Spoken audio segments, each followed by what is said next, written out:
Bismillahir Rahmanir Rahim.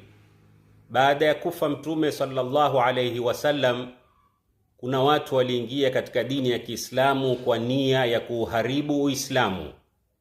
Sikiza hii hadithi ambayo kwamba inakufanya uwe na shaka na Qur'ani kwamba haikukamilika, na inakufanya uwe na shaka na Mwenyezi Mungu kwamba hakukihifadhi kitabu chake.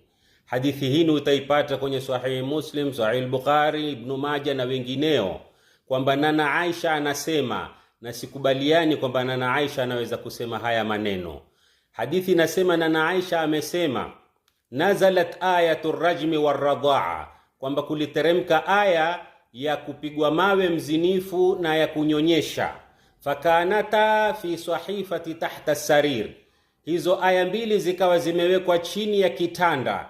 Falamma mata Rasulullahi, alipokufa Mtume, tashaghalna bimautihi, tukawa tunajishughulisha kwa mazishi ya Mtume.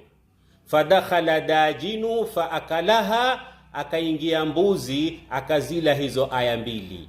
Yani aya zimeliwa na mbuzi, kwa hivyo ndio hazimo ndani ya Qur'an.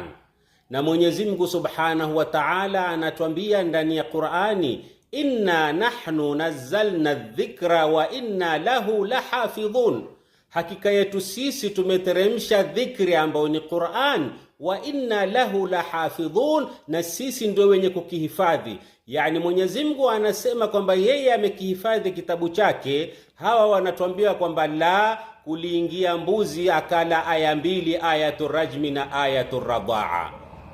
Huyo mbuzi aloingia kula hizo aya mbili alizila maksudi kwa sababu hazina umuhimu wowote katika dini, bali ilikuwa ni za kupotosha katika dini.